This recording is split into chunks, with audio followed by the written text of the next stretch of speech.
Episode की शुरुआत में यहाँ पे हमें 22 फरवरी योकोहामा की 7th पेयर का सीन दिखाया जाता है, जहाँ पे ऑब्वियसली यार टेंजुको और टोमान की लड़ाई होने वाली थी। अब 8 बजे इनको यहाँ पे मिलना था और यहाँ पे तकरीबन 9:55 हो चुके होते हैं, रात के 9:55, 10 बजने वाले होते हैं ऑलमोस्ट। ठीक है, और ये वही सीन है जहाँ पे इजाना बोलता है कि आज रात हम इतिहास को बदलेंगे। और यहाँ पे इस समय टोक्यो के सबसे टॉप के जो गुंडे हैं वो मौजूद है, तो इन सबको उसने मारा था जब उसके चेहरे पे खून लगा हुआ था, जो कि हम सोच रहे थे उसके चेहरे पे खून कहाँ से आया है कि नहीं। इजाना ये कहता है कि तुम लोगों को बेस्ट कहा जाता है, मुझे तो यकीन ही नहीं हो रहा। काकुचो ये कहता है कि 10 बज चुके ऑलरेडी, तो टोमान नहीं आने वाला है, यहाँ पे हमें रुकने की कोई जरूरत नहीं है। ऑब्वियसली यार इन लोगों का प्लान था कि इन्होंने सारे के सारे लीडर्स की वाट लगा दी थी, किसी ना किसी तरह इन्होंने फंसाया है सारे लीडर्स को। ठीक है, और पूरी तरह से टोमान को इन्होंने खत्म करके रख दिया है। तो इजाना यहाँ पे अनाउंसमेंट करता है कि टेंजुको अब और भी ज्यादा आगे बढ़ेगी और हम अब डायरेक्टली जो बड़ा अडल्ट वाला जो अंडरवर्ल्ड है उसको चैलेंज करेंगे। ठीक है, किसे फर्क पड़ता है कि वो याकुजा है या फिर कौन लोग है, वो हम उन सब लोगों को तबाह कर देंगे जो भी हमारे सामने आएंगे। ठीक है ना, और हम जापान के अंडरवर्ल्ड को कंट्रोल करेंगे अंधेरों में से। और वो मन में कहता है कि माइकी तुम इन सब के बीच में रहोगे, इन सबसे बच के कैसे जाओगे तुम। ये लोग यही बात करते हैं कि कैसे टोमान की गैंग कितनी वीक है, वो लोग माइकी के बिना कुछ कर भी नहीं सकते और इसी वजह से वो यहाँ पे नहीं आने वाले। तभी किसेकी इन सबको रोकता है और वो ये कहता है कि वो बंदा जरूर आएगा यहाँ पे, हानागाकी टाकेमिची। तो वो यहाँ पे सबको शांत होने के लिए कहता है और हमें यहाँ पे भाई बाइक्स की आवाज सुनाई देती है, जिसका मतलब यह है कि टोमान यहाँ पे आ रहा है और उन्हें कोई फर्क नहीं पड़ता कि भाई की या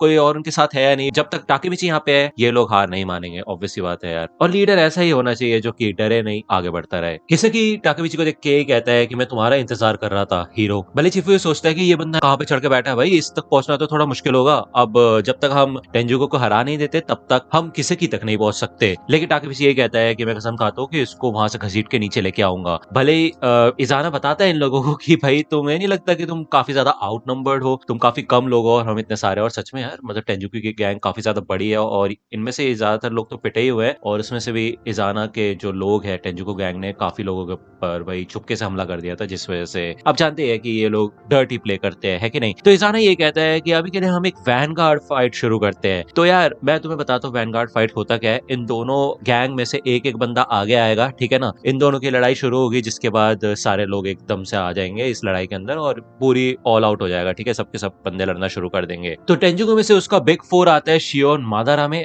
उसका नाम आपने सुन रखा होगा, ये 9th जनरेशन का ब्लैक ड्रैगन का लीडर हुआ करता था और ये काफी ज्यादा मतलब सच बताओ तो एक्साइटेड होता है और कॉन्फिडेंट होता है। ठीक है, मादारामे ये कहता है कि तुम्हारी गैंग के अंदर तो कोई बंदा बचा ही नहीं, मेरे ख्याल से तुम सबके सब इतने वीक हो तो तुम्हें अकेले ही हरा दूंगा। तो यार टाकेमिची यहाँ पे आगे बढ़ते हैं उससे लड़ने के लिए, लेकिन तभी पेयान पीछे से आ जाता है और वो खुद ही आगे आ जाता है। वो कहता है कि मेरा सामना तुमसे होगा। जब टाकेमिची उसे रोकने की कोशिश करता है तो पेयान कहता है कि आज तुम हमारे एक्टिंग लीडर हो तो तुम्हें सुरक्षित रखना जरूरी है, पीछे रहो। यहाँ पे पेयान जब अपना इंट्रोडक्शन दे रहा होता है तो भाई मादारामे कहता है कि इससे किसको घंटा फर्क पड़ता है, मैं टोमान के हर बंदे को अब जान से मार डालूंगा, समझे। तो भाई यहाँ पे जब शुरू ही होने वाला होता है ये सब, तो भाई पेयान एक ही मुक्के में भाई मादारामे को बेहोश कर देता है। भाई वो उड़ जाता है और नीचे गिर जाता है, उसके बाद वो उठता नहीं है भाई पूरे एपिसोड में, मतलब आधे एपिसोड में सच बताऊं तो स्पॉइलर नहीं है, डोंट वरी। हकाई बताता है कि मित्सुए ने उसको एक बार बताया था कि भले पेयान थोड़ा बेवकूफ है लेकिन सच बताओ तो वो मित्सुए से भी ज्यादा ताकतवर है। ये लोग थोड़ा शौक हो जाते हैं कि भाई इस बंदे ने अकेले एक बिग फोर को एक ही मुक्के में हटा दिया है, तो ये इतने भी कमजोर नहीं है भाई, टोमान अच्छे हैं, इसका तो ताकतवर तो है। तो पेयान ये कहता है कि टाकेमिची अब बाकी सब तुम्हारे हाथ में है, तुम ही अटैक करने का सिग्नल दोगे। तो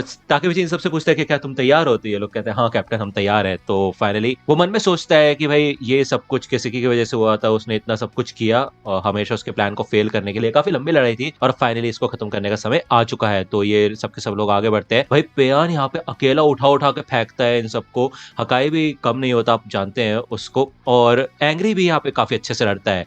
ठीक है, इन सबका मेन प्लान यही होता है कि ऑब्वियसली ये सबको तो हरा नहीं सकते, तो टाकेमिची चिफुयो दोनों के दोनों भाई डायरेक्टली एम करते हैं इजाना की ओर। ये सबके सब एक दूसरे से लड़ रहे होते हैं, दूसरी ओर हमें इजाना का सीन दिखाया जाता है और वो मादारामे से ये कहता है कि तुम कुछ ज्यादा कॉन्फिडेंट हो गए थे, इस वजह से तुम्हारी ये वाट लगी है। अब तो मुझे ऐसा लगता है कि ब्लैक ड्रैगन इसलिए हारा था क्योंकि तुम कमजोर थे, ऐसा नहीं है कि टोमान ज्यादा ताकतवर था, तुम्हारी इन्हीं हरकतों की वजह से ब्लैक ड्रैगन खत्म हुआ था और अगर तुम ऐसे करते रहे तो टेंजुको भी कमजोर लगने लग जाएगा। तो ये बोल के यहाँ से वो निकल जाता है और भाई पेयान यहाँ पे जब लड़ रहा होता है तो ये बंदे तो डरने लग जाते हैं, कहते भाई मैं इससे नहीं लड़ रहा, मैं तो किसी और से जाकर लड़ लूंगा, कैसा बीस्ट है ये। तभी पीछे से यहाँ पे इजाना आ जाता है और भाई इजाना आके एक लात में भाई पेयान को मार देता है और इससे भाई पेयान फाइनली बेहोश हो जाता है। अब ऑब्वियसली बात है जब पेयान ने मारना शुरू किया था इन लोगों को तो टोमान के अंदर काफी स्पिरिट आ गया था कि हाँ भाई ये मैच इसलिए किया जाता है जिससे कि जब दो बंदों की लड़ाई हो रही है जिस टीम का भी बंदा जीतेगा तो उस टीम को काफी ज्यादा मोटिवेशन मिलेगी। जाएगी। यहाँ पे पेयान जीत गया था वैनगार्ड फाइट में, जिस वजह से टोमान को काफी मोटिवेशन मिली थी, लेकिन अब फाइनली पेयान को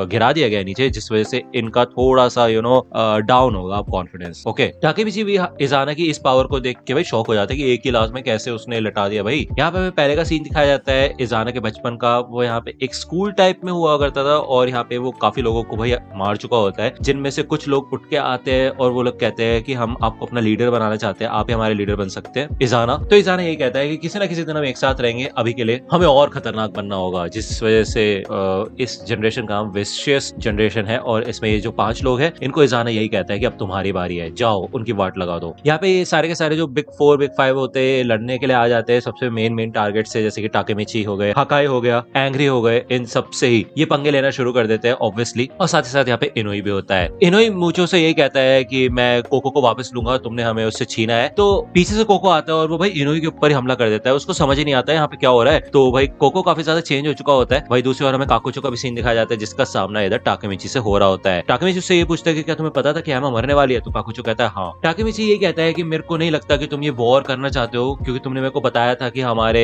टोमान में एक धोखेबाज है, तो तुम मेरी मदद करना चाहती थी, क्यों, है ना? तो बेसिकली यहाँ पे टाकेमिची अभी भी काकुचो को अपना दोस्त मानता है, बट फिर भी वो यहाँ पे पीछे हटने के लिए तैयार नहीं है। वो ये कहता है कि वो टेंजुको को तबाह कर देगा, टेटा किसी से अपना बदला लेगा। काकुचो ये कहता है कि तुम कुछ भी नहीं कर सकते, तुम कोको को वापस नहीं ले सकते, क्योंकि उसने टेंजुको को खुद चुना है। इनुई यहाँ पे कोको को मनाने की कोशिश करता है, लेकिन कोको ये कहता है कि ये मेरी खुद की मर्जी है, टोमान से मैं बिल्कुल भी पैसे नहीं कमा सकता, इसी वजह से इनुई मेरे को ज्वाइन कर लो, मैंने ऑलरेडी तुम्हारे लिए एक पोजीशन बचा रखी है और तुम कुछ ही समय में ऑफिसर बन जाओगे और हम बहुत सारा पैसा कमाएंगे। देखो तुम्हें ये बात तो पता होनी चाहिए कि टोमान हार जाएगा, तो इसलिए आज के लिए सब कुछ मेरे हाथ में छोड़ दो और तुम्हें इस बात का कभी पछतावा नहीं होगा। तो इनुई कहता है कि अपने हाथ मेरे ऊपर से हटाओ, मैंने अपनी जिंदगी हानागाकी के हाथों में रख दी है और ब्लैक ड्रैगन की भी, तो मेरा कोई इरादा नहीं है टेंजुको को ज्वाइन करने का। तुम कब तक अकाने के बारे में सोचते रहोगे? जिसको सुन के यहाँ पे भाई कोको को काफी गुस्सा आता है और मेरे को नहीं पता है अकाने कौन है। और उसके बाद भाई वो इनुई का गला ही दबाने लग जाता है। वो ये कहता है कि तुम हो जो कि उसके पीछे पड़े हुए हो, समझे? और ब्लैक ड्रैगन को बनाना चाहते हो? क्या चाहते क्या हो तुम ही ने ब्लैक ड्रैगन की वाट लगाई थी। तो इनुई कहता है कि हाँ मानता हूँ मैंने ही ब्लैक ड्रैगन की वाट लगाई, लेकिन तुम्हें भी ये मानना पड़ेगा कि मैं अकाने नहीं हूँ। तो वही अकाने है कौन यार? कोई कमेंट सेक्शन में बताना, लेकिन अगर स्पॉइलर मत देना, अगर कुछ बड़ा स्पॉइलर है तो ठीक है। कोको इधर इनोबी को बहुत मारता है और वो यही बोलता है कि मैं सिर्फ पैसे के लिए जिंदा हूँ। तो अभी तक तो हमें ये समझ आ चुका है कि कोको के लिए भाई पैसे कमाना काफी ज्यादा इंपॉर्टेंट है। इसी वजह से हमें यहाँ पे पहले का सीन दिखाया जाता है आसेयामा लाइब्रेरी का, जहाँ पे कोको लाइब्रेरी के अंदर होता है और वो मनी की बुक्स को पढ़ रहा होता है कि पैसे कैसे कमाए जा सकते हैं। तभी यहाँ पे इनोबी आता है और वो कहता है कि तुम हमेशा इधर ही रहते हो, कभी कभी घर भी चले जाया करो, तुम जानते हो ना तुम मेरे जैसे नहीं हो। तो इनोबी यहाँ से चला जाता है जब कोको इन किताबों को पढ़ लेता है, और जब इनको वापस रखने के लिए जाता है तो वो देखता है कि इनोबी इधर विंडो के पास सो रहा होता है। वो इधर आता है और वो देखता है कि ये कितने शांति से सो रहा है और भाई वो उसको किसी कर लेता है। मतलब ये हुआ क्या? एनीवे ये चीज तो मेरे को हल्का फुल्का आइडिया लग ही चुका था, जिसके बाद वो यार यहाँ पे रोने भी लग जाता है। हमें फिर इसके बाद और भी पहले का सीन दिखाया जाता है, बिल्कुल उनके बचपन का, जब एक बार कोको और इनुपी वापस घर जा रहे थे, तभी इनुपी की बड़ी बहन अकाने यहाँ पे आ जाती है, जो कि इनुपी से 5 साल बड़ी होती है, ठीक है ना। अकाने कोको से यही कहती है कि क्या तुम मेरे साथ लाइब्रेरी चलोगे बुक पढ़ने के लिए? तो यहाँ पे कोको तो शर्माने लग जाता है और वो उसके साथ चलने के लिए तैयार हो जाता है। अकाने जाते जाते ये कहती है कि अगर तुम्हारी गर्लफ्रेंड बन जाएगी तो तुम उसके बाद किसी और लड़की से इतने अच्छे से बात मत करना, वरना तुम्हारी गर्लफ्रेंड जेलस हो जाएगी, समझे? वैसे भी तुम काफी ज्यादा हैंडसम हो। ये दोनों जब यहाँ पे लाइब्रेरी आ जाते हैं और कोको किताबों को पढ़ना शुरू करता है तो उसको समझ नहीं आती। वो कहता है ये तो बड़े लोगों की किताब है, मेरे को तो कुछ समझ ही नहीं आ रहा है इसमें लिखा क्या है। तो वो देखता है कि अकाने तो ऑलरेडी इधर सो चुकी होती है। कोको ये सोचता है कि वैसे देखा जाए तो इसने ही मेरे को बुलाया था और अब ये खुद ही सो गई है, और इसका फेस काफी हद तक इनुपी जैसा ही दिखता है, बस ये है कि कुछ ज्यादा खूबसूरत है। वो यहाँ पे उसके लिप्स को देखता है और उसकी तरफ बढ़ता है आगे उसको किस करने के लिए, लेकिन अकाने जाग जाती है और वो यही कहते हैं कि सोचना भी मत, हमें सिर्फ किस उन लोगों को करना चाहिए जिनसे हम प्यार करते हैं। तो कोको यहाँ पे थोड़ा हिचकिचाता है और वो कहता है कि मैं भी तुमसे बहुत ज्यादा प्यार करता हूँ। तो अकाने कहती है कि मैं तुमसे 5 साल बड़ी हूँ। तो कोको कहता है कि उससे कोई फर्क नहीं पड़ता, जब हम बड़े हो जाएंगे तो इससे कोई फर्क नहीं पड़ेगा। जब कोको यहाँ पे अकाने को घर छोड़ने आता है तो जाने से पहले वो यही कहता है कि मैं तुमसे हमेशा प्यार करूंगा और तुम्हें हमेशा प्रोटेक्ट करूंगा, तो प्लीज जब मैं बड़ा होऊंगा तो मुझसे शादी करना। तो अकाने कहती है ठीक है फिर मैं ऐसा सोचूंगी। तो अकाने यही कहती है कि क्या सच में तुम वादा करते हो कि तुम मुझे प्रोटेक्ट करोगे? तो कोको कहता है हाँ जिसके बाद अकाने कहती है ठीक है फिर मैं तुम्हारे बड़े होने का वेट करूंगी। तो यहाँ पे भाई कोको भागना शुरू कर देता है और वो काफी ज्यादा खुश होता है, वो काफी एक्साइटेड भी होता है कि उसने अपनी फीलिंग्स का इजहार किया। जब वो इधर घर जा रहा होता है तो वो देखता है काफी दूर से धुआं आ रहा होता है और ये धुआं भाई इनोपी के घर में से आ रहा होता है। वो जल्दी से भाग के जाता है और वो पूछता है कि किसी ने फायर डिपार्टमेंट को कॉल किया है, सारे लोग क्या बाहर आ चुके हैं या नहीं। तो इन लोगों को घंटा कोई फर्क नहीं पड़ा होता है, इन्होंने बस फायर डिपार्टमेंट को कॉल किया होता है और इनके हिसाब से पेरेंट्स भी शायद घर पे नहीं आए थे और बच्चे घर पे अकेले हैं। तो अकाने को बचाने के लिए कोको इधर जलते हुए घर में घुस जाता है भाई, अपने फेस वगैरह को कवर करके वो अकाने को ढूंढ लेता है और उसको उठा के गोद में वापस लेके आ जाता है। यहाँ पे फायर फाइटर्स आ जाते हैं और इस आग को बुझाने की कोशिश करते हैं। जब वो इधर अकाने को उठाने की कोशिश करता है तो इधर वो अकाने नहीं बल्कि इनुपी होता है, क्योंकि दोनों का फेस सेम है और इनुपी यही कहता है कि नहीं मैं अकाने नहीं हूँ, मैं इनुपी हूँ। यहाँ पे इनुपी भी काफी ज्यादा जल चुका होता है और ये जब हॉस्पिटल में होते हैं तो वो बताता है कि मैंने पेरेंट्स को डॉक्टर से बात करते हुए सुना कि अकाने की हालत काफी ज्यादा खराब है, वो उसको शायद बचा भी नहीं पाएंगे, उसकी पूरी बॉडी जल चुकी है और उसको फिर से पहले जैसा करने के लिए काफी सारा पैसा लगेगा और उसके बाद भी शायद वो पहले जैसी कभी ना हो पाए। तकरीबन 40 मिलियन येन लगेंगे और इतने पैसे तो मेरे फैमिली के पास नहीं है, मुझे समझ नहीं आ रहा हम क्या करेंगे। तो कोको कहता है कि मैंने कहा था कि मैं उसको हमेशा बचाऊंगा और मैं कुछ भी नहीं कर पाया उसे बचाने के लिए, और फिर चाहे कुछ भी हो जाए मैं उतने पैसे कमाऊंगा, फिर चाहे मैं मर ही क्यों ना जाऊं। तो आप समझ गए होंगे ये ही मोटिवेशन था कोको का ज्यादा पैसे कमाने का, जिसके बाद से वो रेगुलरली लाइब्रेरी जाने लगा, कई किताबें पढ़ने लग गया और पढ़ते पढ़ते उसको एक बात तो समझ आ गई कि भाई इतने कम समय में एक छोटे बच्चे के लिए इतना बड़ा पैसा बनाना नामुमकिन है। तो वो एक बार लाइब्रेरी में होता है, उसको एक न्यूज़पेपर दिखाई देता है जहाँ पे क्राइम सीन्स के बारे में बताया जाता है। ठीक है, तो उसको समझ आ जाता है कि भाई अब उसको कोई क्राइम करना होगा, ऐसे काम नहीं चलेगा। तो इधर अपनी एक छोटी सी गैंग बना लेता है, वो कुछ बच्चों को इकट्ठा करता है, चोरों की गैंग, और वो उन्हें ये कहता है कि अगर तुम मेरी बात मानोगे तो तुम कभी पकड़े नहीं जाओगे और हम काफ़ी सारा पैसा कमा पाएंगे। तो भाई ये लोग काफ़ी पैसा कमाना शुरू भी कर देते हैं और इनकी ये बातों को सुन के और भी लोग इन्हें ज्वाइन करना शुरू कर देते हैं। लेकिन फिर अंत में ये है तो बच्चे ये 40 मिलियन जैसी बड़ी अमाउंट को चाहकर भी कंप्लीट नहीं कर सकते। कोको एक बार जब घूम रहा होता है तो उसको आइडिया आता है कि उसको एक महंगे क्लब में जाना पड़ेगा अगर उसे अमीर लोगों से कॉन्टैक्ट बनाने हैं। तो यहाँ पे अपने कुछ हजार येन का इस्तेमाल करके क्रेडिट कार्ड ले लेता है, उसके एक्सेस से वो एक काफी हाई फाई क्लब में जाता है। वहां पे जाके वो एक काफी अमीर आदमी से मिलता है, उसने भी यहाँ पे कोको के बारे में पहले से सुन रखा होता है। कोको ये कहता है कि अगर तुम मेरे को अच्छा खासा अमाउंट दोगे तो मैं तुम्हारे लिए कुछ कर सकता हूँ, मैं तुम्हारे काम आ सकता हूँ। तो आदमी ये कहता है कि ठीक है फिर ये लो पैसे, और मैं चाहता हूँ कि तुम एक बंदा है उसको धमकाओ जाके, बट उसे मार मत देना, ठीक है ना। तो कोको समझ जाता है कि उसको यही करना होगा, उसको अमीर लोगों के लिए ये क्राइम करने पड़ेंगे जिससे कि वो पैसा कमा सके। यहाँ पे वो पूरी तरह से आगे बढ़ रहा होता है, कोशिश कर रहा होता है आगे बढ़ने की, तभी यहाँ पे एक दिन उसको इनोपी का फोन आता है और वो रो रहा होता है। वो यही बोलता है कि अकाने मर चुकी है। वो काफी ज्यादा शॉक हो चुका होता है ये सुन के। इधर हमें फिर से अभी का सीन दिखाया जाता है और इनोपी यही कह रहा होता है कि मैं अकाने नहीं हूँ और वो अब मर चुकी है, ठीक है ना। तो कोको उसे बहुत मारता है और वो कहता है कि मैंने हर वो काम किया जो भी उन्होंने चाहा जिससे भी मेरे को पैसे मिल सके। जिसके बाद मेरे को कई लोगों ने अप्रोच किया, इजाना कुरोकावा, शियोन मादारा में, यहाँ तक कि हाई टाइनी ब्रदर्स ने भी मेरे को कांटेक्ट किया था। उसके बाद टाइजू शिबा, जो लोग भी मेरे पास आए उनकी सिर्फ एक ही रिक्वेस्ट थी, वो था पैसा। और तुम भी बिल्कुल ऐसे ही हो इनोपी, तुमने भी मेरा इस्तेमाल किया है ब्लैक ड्रैगन को बड़ा करने के लिए। लोगों को मेरी फीलिंग से कोई फर्क नहीं पड़ता, लोगों को बस मुझसे पैसा चाहिए और कुछ नहीं। और ठीक है फिर मैं समझ सकता हूँ, मैं भी वापस नहीं जा सकता, मैं रुक भी नहीं सकता, क्योंकि अगर मैं रुक गया तो यहाँ पे इनोपी यही कहता है कि अकाने मर चुकी है, मर चुकी है। वो बार बार यही कह रहा होता है। वो यहाँ पे इनोपी के गाल पे हाथ रखता है, मतलब कोको, और वो ये कहता है कि अगर तुम अभी इस जगह होती तो क्या तुम भी मुझे इसी नजरों से देख रही होती। तो ऑब्वियसली यहाँ पे फिर से पहले का सीन दिखाया जाता है जब कोको इधर अकाने की बॉडी के पास आता है और वो रोता है काफी ज्यादा। भाई उसको काफी रिग्रेट होता है कि वो अकाने को बचा नहीं पाया। इधर हमें फिर से अभी का सीन दिखाया जाता है, ये दोनों ही रोने लग जाते हैं। कोको यही कहता है कि मुझे पता है कि अकाने मर चुके हैं, तो बार बार ये बोलना बंद करो, वैसे भी मैंने अपनी लाइफ टेंजुको को डेडिकेट कर दी है और अभी के लिए तुम मेरे दुश्मन हो। तभी इधर मूचो आता है और वो कहता है कि दूसरे लोगों का पछतावा हमेशा बदसूरत ही होता है और ये बात तुम शायद मुझसे ज्यादा अच्छे से जानते हो, क्यों है ना कोको। तो वो इधर आके भाई इनोपी को फाइट करने के लिए ऑफर करता है। वही दूसरी ओर काकुचो इधर टाकमिची से लड़ रहा होता है और वो यही कहता है कि मेरे को तुमसे कोई लेने देने नहीं है, मेरे को किसकी से लेने देना है, उससे मेरे को हिसाब किताब बराबर करना है, ठीक है ना। तो काकुचो यही कहता है कि जब तक मैं यहाँ पे खड़ा हूँ तुम उस तक नहीं पहुंच सकते, क्योंकि इजाना के पीछे किसकी कहावत है, वो ही अपने दिमाग का इस्तेमाल करता है, तो वो काफी ज्यादा इंपॉर्टेंट हमारे लिए। तो मैं तुम्हें उन तक नहीं पहुंचने दे सकता।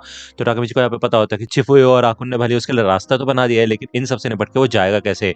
तो चिफुयो जब देखता है कि टाकामिची अकेला है, तभी यहाँ पे मोची भी आ जाता है और वो ये कहता है कि जा कहाँ रहे हो तुम, पहले मुझसे निपटो। तो यहाँ पे भाई वो भी काफी टफ कंपटीशन होता है, काफी ज्यादा स्ट्रॉन्ग भी होता है, ठीक है ना। इजाना बताता है कि जब वो जुवेनाइल सेंटर में था तो उसने वहां पे काफी सारे लोगों को मार दिया था, लेकिन कुछ लोग ऐसे थे जो कि फिर भी खड़े रहे थे, और वो ही है विशियस जनरेशन। मोजी का जो सबसे बड़ा गुनाह था वो था ऑब्स्ट्रक्शन ऑफ ड्यूटी।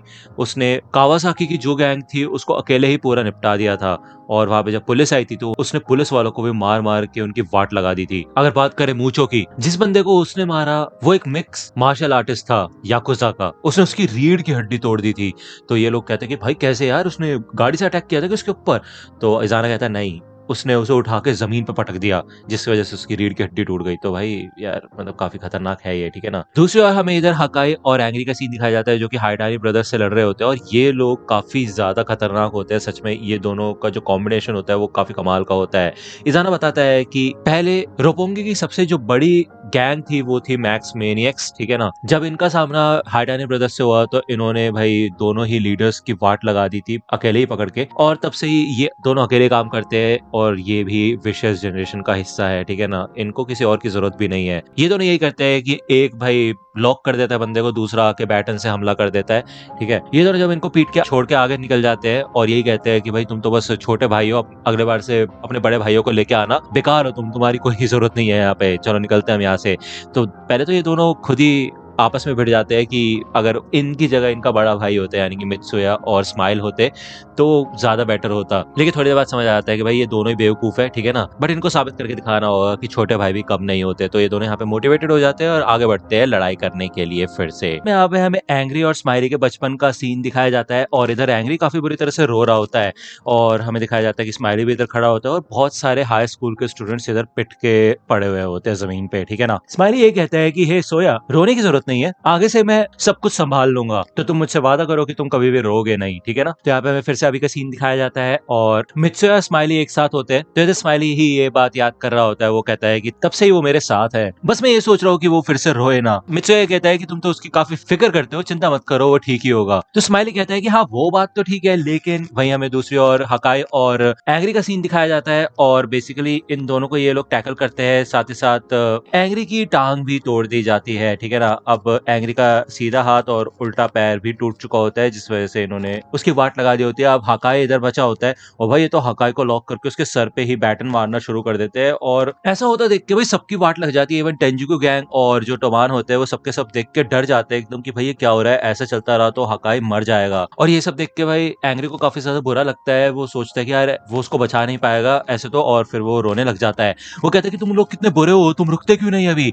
तो उसको रोता हुआ देख के सारे के सारे बंदे भाई उसके ऊपर हंसते हैं काइंड ऑफ कि भाई ये तो बच्चों की तरह रोने लग गया। दूसरी ओर हमें स्माइली का सीन दिखाया जाता है, और वो कहता है कि बात यह है कि जब वो रोने लग जाता है तो चीजें काफी हद तक बदल जाती है, उसकी जितनी भी लिमिट्स होती है वो हट जाती है, और वो एक राक्षस बन जाता है। तो मित्सुया कहता है क्या राक्षस। तो स्माइली कहता है हाँ, ये 4th ग्रेड की बात है, जब मेरे ऊपर कुछ मिडिल स्कूल के गैंग ने हमला कर दिया था, और जब उसने ऐसा देखा तो वो रोने लग गया, और जब वो होश में आया तो वो सारे के सारे लोग हॉस्पिटल में थे। उससे पहले भी ऐसा एक बार हो चुका है, और जितनी भी बार मैंने उस डीमन को देखा है वो पहले से भी बदतर हो गया था, इस वजह से मैंने उससे वादा किया था, उसे कहा था कि तुम कभी भी फिर से रोना मत। तो बेसिकली यहाँ पे भाई अब क्या बोलो यार तुम्हें, एंग्री रो चुका होता है और अब वो काफी ज्यादा सीरियस हो चुका होता है। वो अपने भाई से माफी मांगता है कि उसने अपने प्रॉमिस को तोड़ा, कि वो फिर से रो गया। ये लोग यही सोचते हैं भाई इसकी तो टांग वांग टूट चुकी है, तब भी आगे कैसे बढ़ पा रहा है। तो स्माइल यहाँ पे दूसरी बार हमें बताता है कि भाई जब वो रो जाता है तो उसके बाद वो उससे 100 गुना ज्यादा ताकतवर हो जाता है। ये सबके सब लोग सोचते हैं भाई ये हो क्या रहा है, चल क्या रहा है, ये आगे कैसे बढ़ पा रहा है ये।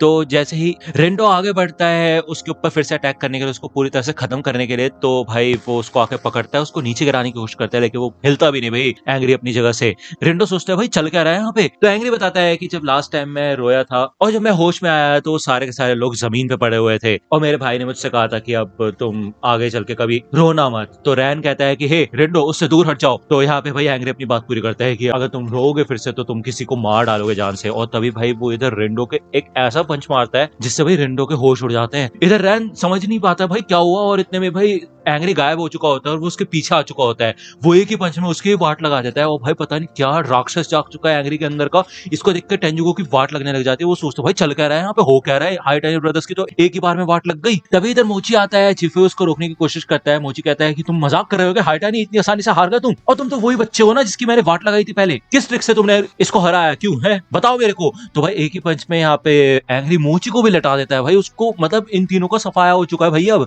मतलब ये उठने वाले नहीं है अब थोड़ी देर तक, या फिर शायद एक रात तक। ये लोग समझ नहीं पाते भाई एंग्री को हो क्या गया एकदम से, और ये सारे के सारे टेंजुको के जो लोग होते हैं वो डरने लग जाते हैं उससे। तभी मूचो इधर आगे बढ़ता है, और ऑब्वियसली बात है यार मेरे को ना मूचो और मूची में काफी ज्यादा कंफ्यूजन होती है। भले दोनों की शक्लें अलग अलग है, लेकिन यार फिर भी क्या ही बोलूं, नाम तो सेम सा है ना, है कि नहीं। और वैसे भी इनके बारे में कुछ ज्यादा बताया नहीं गया। मूचो आगे बढ़ते ये कहता है कि अच्छा तो वो तुम ही हो टोमान के काले घोड़े, और मैं तुमसे शांति से नहीं लड़ूंगा। वो यहाँ पे उसको कॉलर पकड़ते उसका हाथ पकड़ के उसको नीचे पटकने वाला होता है, लेकिन तभी हवा के अंदर ही भाई एंग्री घूम जाता है और उसके ही गर्दन पे अपना पैर रख देता है भाई, और उसकी वाट लगा देता है, उसको नॉकआउट कर देता है वो। ठीक है, इसको देख के सबके सब लोग सरप्राइज हो जाते हैं और वो सोचते हैं भाई ये कोई मजाक नहीं है, सच में है कि नहीं। ताकि ये सब देख के यही सोचता है कि भाई एंग्री ने अकेले ही आधे टेंजुको को निपटा दिया है भाई, हद हो गई, तो सच में काफी खतरनाक है। मूचो इधर पहले का समय याद करता है जब वो एक बार माइकी से बात कर रहा था, तो वो उसे यही बताता है कि एक ऐसी चीज है जो कि मैं कभी भी छोड़ नहीं सकता, लेकिन फिर भी। तो माइकी उस टाइम उसे रोक देता है और कहता है कि मुझे सब कुछ मत बताओ, लेकिन वैसे भी मुझे तुम्हारी जरूरत है। ये सबके सब लोग यहाँ पे भाई एंग्री के पास आ जाते हैं और खड़ा होना शुरू हो जाते हैं भाई। दूसरी ओर मूचो सोचता है कि क्या हम हार चुके हैं। ये सबके सब लोग डर जाते हैं ये देख के कि एंग्री ने अकेले ही इनके बिग फोर्स को हरा दिया है, कोई मजाक वाली बात नहीं है ये। तो एंग्री कहता है कि टाकेमिची ये लड़ाई हम जरूर जीतेंगे।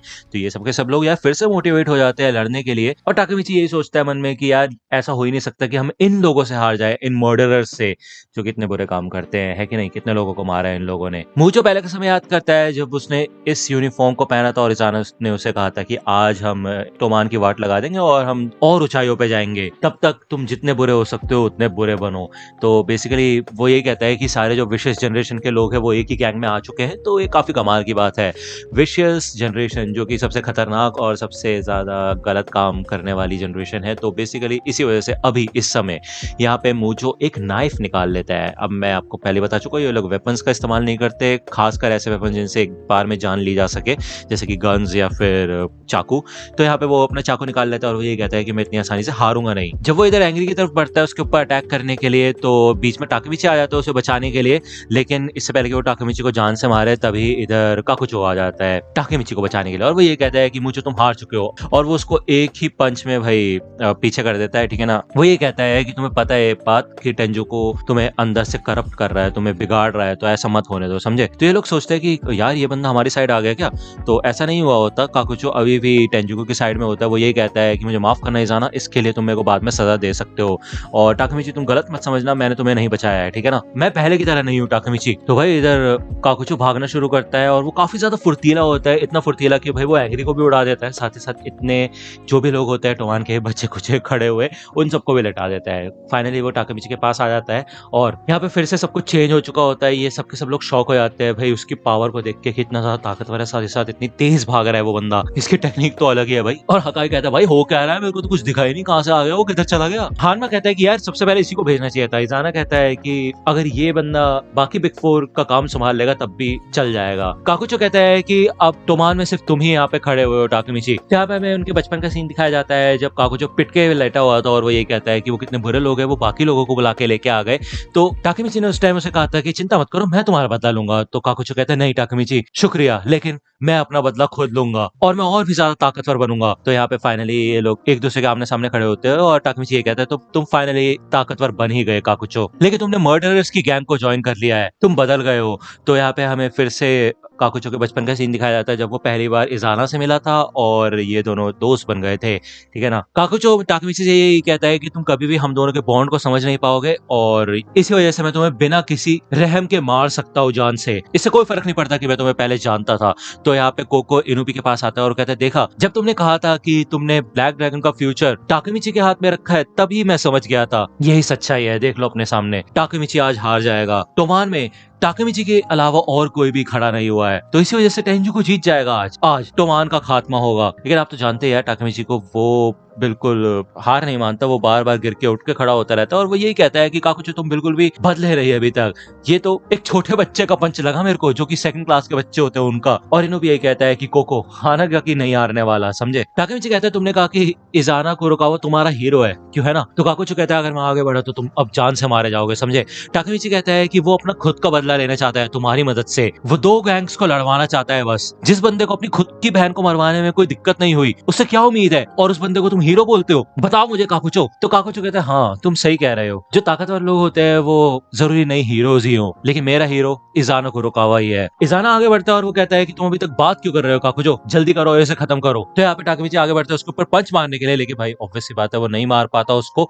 यहाँ पे वो बहुत बुरी तरह से पिटता है काकुचो से और कोको बहुत सरप्राइज हो जाता है। वो सोचता है भाई ये बंदा अभी तक खड़ा कैसे है? ये काकुचो वही बंदा है जिसने तुम्हारे सारे बंदों को एक ही पंच में लटा दिया। तो यहाँ पे चिफुयो आगे बढ़ता है टाकेमिची को बचाने के लिए और काकुचो भी रुक जाता है यार, क्योंकि ऐसा लगता है यार उसके पसीने छूट रहे हैं और वो थका नहीं है, वो अपने दोस्त को नहीं मारना चाहता। उसके अंदर की जो दोस्ती है वो धीरे धीरे करके शायद बाहर आ रही होती है। चिफुयो ये कहता है कि बस बहुत हो गया टाकेमिची, हार गया है टोमान, बस करो अब, नहीं तो तुम मर जाओगे। वैसे भी शुरुआत से हमारे जीतने का कोई चांस नहीं था, अगर ऐसे ही चलता रहा तो तुम मर जाओगे। तो टाकेमिची बोलता है कि नहीं, टोमान हारेगा नहीं, जब तक मैं यहाँ पे खड़ा हुआ हूँ तब तक टोमान नहीं हारने वाला। इज़ाना काकुचो से ये कहता है कि चलो बस बहुत हो गया, खत्म करो इसको। तो टाकेमिची कहता है काकुचैन मेरे को नहीं हरा सकता, मैं उसकी आंखों में देख के बता सकता हूँ वो कंफर्म नहीं है, उसके अंदर जीतने की इच्छा नहीं है, फिर चाहे वो मर ही क्यों ना जाए। तो बीच में यहाँ पे किसी आ जाता है और वो कहता है हट जाओ मेरे रास्ते से। तो क्या तुम टाकेमिची, तुम्हारे अंदर इच्छा है जीतने की, फिर चाहे तुम मर ही क्यों ना जाओ।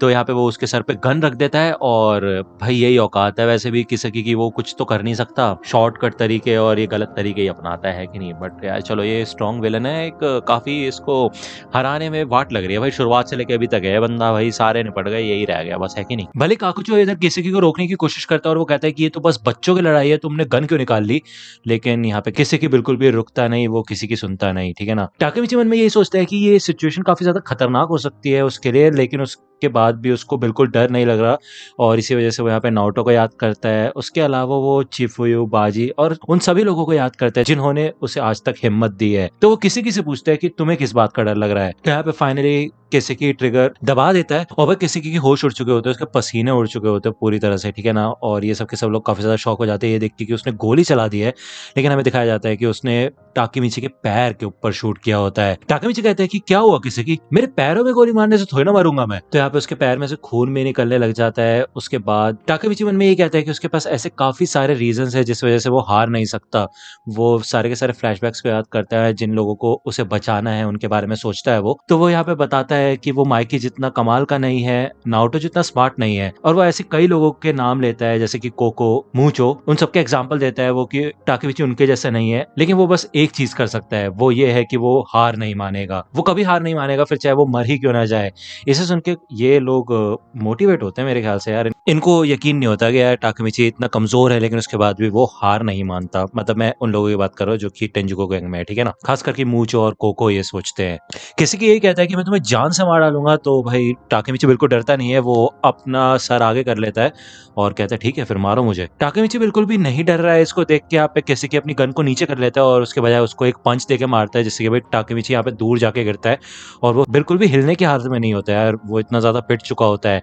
तभी आकुन यहाँ पे आता है, वो उसको कंधा देता है, उसको उठाता है वो, और वो ये कहता है कि तुम्हें समझ नहीं आता क्या कि हार कब मानते हैं। पेयान पीछे से आता है और वो कहता है कि क्या बोल रहे थे तुम कि जब तक मैं यहाँ पे हूँ टोमान हारेगा नहीं, तुम अकेले इतने ताकतवर नहीं हो बेवकूफ। तो बेसिकली जितने भी लोग यहाँ पे होते हैं जो गिरे पड़े होते हैं टोमान के मेंबर्स, वो उठ के खड़े होने लग जाते हैं, उनको काफी मोटिवेशन फील होती है।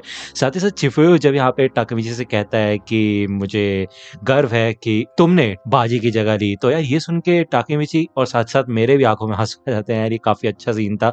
आप एनिमे देखना, ठीक है ना। एपिसोड मैंने टेलीग्राम चैनल पे अपलोड कर दिया है, लिंक आपको डिस्क्रिप्शन में मिल जाएगी। चिफुयो किसी यही कहता है कि ये सिर्फ एक बच्चों की लड़ाई है, इसी वजह से मैं तुम्हें जान से नहीं मार सकता, लेकिन मैं बाजी को मारने का तुमसे तो बदला लूंगा जरूर, ठीक है। हम कोई गलत तरीकों को इस्तेमाल नहीं करते हैं लड़ने के लिए, लेकिन हमारे पास अपनी ताकत दिखाने का एक ही तरीका है, वो है अपने मुक्कों से। तो चिफुयो यहाँ पे एक स्पीच देता है जिसके बाद इधर मूचो की आंखों से भी आंसू आ जाता है यार ये सब कुछ देख के, और वो कहता है कि यही डिफरेंस है टोमान और टेंजुको के बीच में। मूचो को यहाँ पे समझ आ जाता है कि ये सब के सब लोग इज़ाना को बनाने में लगे हुए हैं, उसकी हेल्प कर रहे हैं, लेकिन असलियत में ये खुद क्या कर रहे हैं, इनका क्या मकसद है जिंदगी का, है कि नहीं। तो मूचो को ये बात समझ आ जाती है, साथ ही साथ ये सब के सब लड़ाई के लिए तैयार हो जाते हैं। किसी की कहते कहता है कि तुम सच में चाहते हो कि टोमान का नामो निशान मिट जाए? टाकेमिची टाकेमिची कहता है कि तुम इतने आराम से मेरे निकनेम का इस्तेमाल कैसे कर रहे हो? तो बेसिकली यार बाहर के देशों में सर नेम से बुलाया जाता है किसी भी इंसान को, जैसे कि टाकेमिची का पूरा नाम है टाकेमिची हानागाकी, तो किसी की हानागाकी उसको बोल सकता है, लेकिन टाकेमिची सिर्फ उसके क्लोज फ्रेंड्स ही उसको बोल सकते हैं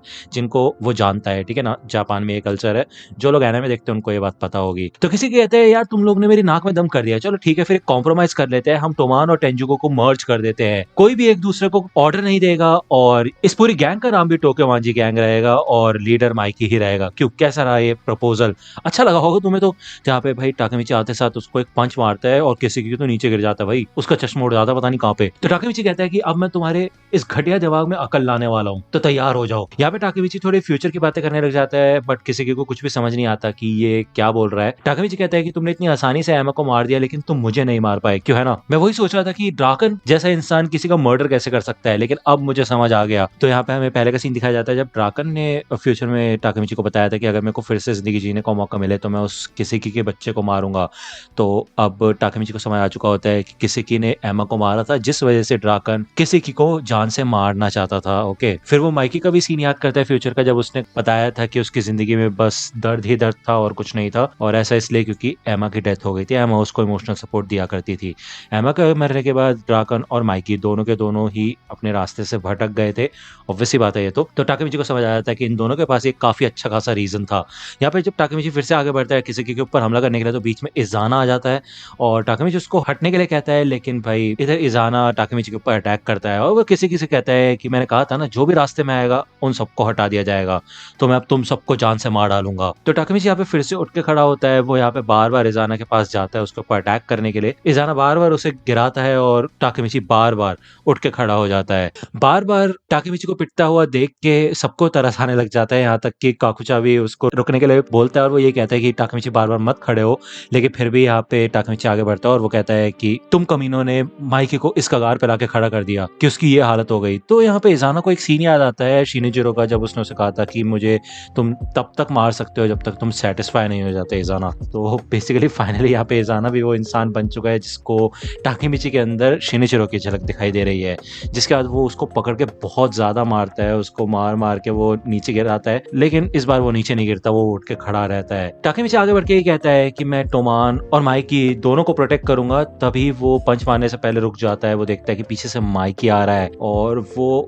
इस पंच को है पूरा ऊपर उठा देता है, अपने हाथ को खड़ा कर देता है और वो ये कहता है कि मैं हारा नहीं। इजाना ये सोचता है कि ये बोल क्या रहा है, तो इसको देख के जो टोक्यो मांजी गैंग के सारे मेंबर्स होते हैं समझ जाते हैं, उनको अंदाजा लग जाता है कि माइकी यहाँ पे आ चुका है। और जब टाकेमिची इधर माइकी का नाम लेता है तो इजाना भी शॉक हो जाता है। माइकी को देख के सबके सब काफी ज्यादा शॉक हो जाते हैं और कोको यही सोचता है कि भाई इसने आज ही अपनी सिस्टर को खोया है और ये तो अभी दुख में डूबा होना चाहिए था, ये यहाँ पे क्या कर रहा है, ये आ कैसे गया इधर। माइकी इधर इजाना की ओर से गुजरता है और वो यही कहता है कि मैं एक सेकंड के लिए पहले टाकेमिची से बात करना चाहूंगा। टाकेमिची भी इधर माइकी को देख के काफी खुश हो जाता है, माइकी उसको आके हक करता है और वो यही कहता है कि शुक्रिया टाकेमिची। टाकेमिची कहता है लेकिन क्यों, तुम तो इधर आने की हालत में ही नहीं थे। तो यहाँ पे ड्राकन भी आता है अपनी बाइक पे और उसने अपने पीछे हिनाटा को बिठा रखा होता है और वो उसे उतरने के लिए कहता है। तो यहाँ पे फिर से पहले का सीन दिखाया जाता है जब हिना इधर माइकी के पास आती है और वो उसे बताती है कि टाकेमिची ऐसा सोचता था कि वो एमा को बचा सकता है। तो ये सुन के ड्राकन को काफी गुस्सा आता है और वो ये कहता है कि ये समय ये सारी बातें करने का नहीं है, तुम्हारा दिमाग खराब हो गया क्या, पहले टाकेमिची ऐसे बातें कर रहा था और अब तुम भी निकल जाओ यहाँ से। तो हिना यहाँ से जाती नहीं और वो ये कहती है सिर्फ एमा ही नहीं, उसे ऐसा यकीन है कि उसे काफी सारे लोगों को बचाना है। हिनाटा बताती है कि 12 साल बाद फ्यूचर में उसकी डेथ हो जाएगी और टाकेमिची फ्यूचर से आया है उसको बचाने के लिए। वो ये कहती है कि मैं जानती हूँ कि तुम्हें इस बात पे भरोसा नहीं होगा, लेकिन ये एकदम सच है, वो तुम सबका फ्यूचर जानता है, इसी वजह से वो तुम सबको बचाना चाहता है। तो माइकी को ये सारी चीजें समझ आ जाती है, वो ये सारी की सारी बातें याद करता है कि कैसे टाकेमिची हमेशा इन सबको पुश किया करता था और टोमान के लिए अपनी जी जान से लड़ता था। तो ये सारी बातें अब ड्राकन और माइकी को पता चल चुकी होती है और टाकेमिची कहते क्या तुमने इन दोनों को बता दिया, क्यों। तो हिनाटा कहती है गलती से निकल गया मुंह से। टाकेमिची ये सोचता है कि ये दोनों काफी दुख में डूबे हुए थे, अब पता नहीं ये लोग लड़ पाएंगे या नहीं। तो ड्राकन कहता है कि वैसे देखा जाए तो अभी भी 200 मेंबर ऐसे हैं जो कि लड़ने के लिए तैयार है और माइकी कहता है कि हम सिर्फ 2 ही है, क्यों, है ना। माइकी इनसे पूछता है कि कोई लंगड़ा लोड़ा चाहिए तुम्हें। तो भाई ये बंदे भाई काफी गुस्सा हो जाते हैं टेंजुको के और कहते क्या मजाक बना रहे हो क्या तुम हमारा, हद होगी तुम्हारी। तो माइकी कहता है कि मजाक तो तुम बना रहे हो हमारा, 200 बंदे, तुम्हें क्या लगता है कौन हूं मैं, कम से कम 20,000 बंदे तो लेके आओ। ओ भाई ये सब सुन के तो मतलब ये बात सुन के तो इनकी वाट लग जाती है, सोचता क्या बोल रहा है ये 20,000 कहां से लेके आएंगे 20,000 बंदे हम। तो इसे सुन के यहाँ पे टाकेमिची काफी ज्यादा खुश हो जाता है। वो यही सोचता है कि जिस माइकी को वो जानता था वो यही माइकी है। और माइकी कहता है कि चलो फिर इंतजार किस बात का कर रहे हो, लड़ने का समय हो चुका है। टाकेमिची इधर हिनाटा को शुक्रिया अदा करता है और वो ये कहता है कि मैं अकेला इन दोनों को नहीं बुला पाया था, लेकिन तुमने अपनी फीलिंग्स के थ्रू इनकी आंखें खोल दी, जिस वजह से इधर आ पाए। लेकिन हिनाटा ये कहते हैं कि सिर्फ इतना ही नहीं, उन लोगों ने तुम्हारी खासियत देखी, इस वजह से वो इधर आए। इजाना कहता है भाई मेरे तो कान ही बजने लग गए। वो किसे किसे कहता है कि तुम्हारा पूरा प्लान फेल हो चुका है। और इजाना आगे बढ़ता है, भाई वो भागना शुरू करता है और आते साथ वो माइकी के ऊपर एक किक मारता है, लेकिन माइकी अपने आप को डिफेंड करता है और वो काफी दूर स्लाइड करके चला जाता है। इजाना काफी ज्यादा फास्ट होता है और वो यही कहता है कि तुम तो कितने खोखले हो चुके हो। वो कहता है कि मैं ये जानना चाहता हूँ कि तुम्हें कैसा महसूस हो रहा है शिनिचिरो और एमा दोनों को खोके, बताओ मेरे को मांजिरो सानो। तो माइकी भी कहता है ठीक है फिर इस किस्से को यहीं पे खत्म करते हैं मेरे भाई। टाकेमिची मन में ये कहता है कि फाइनल शोडाउन शुरू होने वाला है टेंजुको और टोमान के बीच का। और ड्राकन इधर टाकेमिची से ये कहता है कि तुम फ्यूचर से आए हो। वैसे इस बात पे मेरे को घंटा यकीन नहीं है, लेकिन मैंने ये भी देखा है कि तुम कैसे हमेशा परेशान रहते थे टोमान के लिए, तो मैं तुम पे भरोसा करता हूँ। माइकी और मैं हम दोनों ही तुम्हारे हाथ में रहेंगे, तो जिस चीज के लिए आए हो वो करो। अब इजाना को तो लग रहा था कि यार माइकी इधर काफी डिप्रेशन में होगा और वो उससे यही पूछता है कि तुम यहाँ पे खड़े कैसे हो, ठीक कैसे हो गए तुम इतनी जल्दी। तो इधर माइकी एमा की कुछ मेमोरीज को याद करता है और उसके बाद छूटते साथ वो इधर इजाना के ऊपर एक किक मारता है, जिसका ज्यादा असर इजाना के ऊपर नहीं पड़ता, लेकिन फिर भी उससे वो काफी हिल जाता है। इजाना के ऊपर फिर से माइकी जब दोबारा किक मारने की कोशिश करता है, ऑफ बैलेंस होने के बावजूद भी वो काफी तगड़ी किक मारता है, लेकिन इजाना सच में काफी ज्यादा ताकतवर है। यहाँ पे इजाना को माइकी के मूव समझ आने लग जाते हैं, जिसके बाद वो उसको एक ही किक में भाई नीचे गिरा देता है, जिसे देख के टोमान के मेंबर्स काफी ज्यादा शॉक हो जाते हैं। इजाना ये कहता है कि अब मेरे प्लान की बैंड बज चुकी है और इसी वजह से अब मैं तुमको जान से मार डालूंगा। तो टाकेमिची मन में ये कहता है कि भाई अब तो माइकी भी इधर आ गए, तब भी हमारे जीतने के चांसेस नहीं है क्या। तो इधर माइकी फिर भी आगे बढ़ता है इजाना के पास। जब वो आता है तो इजाना उसके सर पे एक मुक्का मारता है और माइकी ये कहता है कि तुमने एमा को क्यों मारा। जिसके बाद यहाँ पे हमें इजाना के बचपन का सीन दिखाया जाता है। जब वो इधर काकुचू के साथ खेल रहा होता है तभी एक विजिटर आता है उससे मिलने के लिए, यानी कि कोई आया होता है उससे मिलने के लिए। काकुचू ये कहता है शायद तुम्हारी मॉम आई होगी। तो इजाना भाग के जाता है बाहर। वो देखता है कि यहाँ पे एक बंदा खड़ा है जो कि और कोई नहीं बल्कि शिनिचिरो सानो होता है। वो ये कहता है कि मैं तुम्हारा बड़ा भाई हूँ। इजाना मन में यही सोचता है कि उसे हमेशा से एक बड़ा भाई चाहिए था और ये बंदा जो कि उससे मिलने आया है वो कहता है कि वो उसका बड़ा भाई है। तो यहाँ पे शिनिचिरो उसको अपने साथ बाहर लेके जाता है। काकुचो दूर से देख रहा होता है लेकिन वो उनके साथ नहीं चलता। जिसके बाद यहाँ पे शिनिचिरो इजानो को अपने साथ एक बाइक राइड पे लेके जाता है और ये पूरा एक्सपीरियंस इजानो के लिए काफी ज्यादा कमाल का होता है।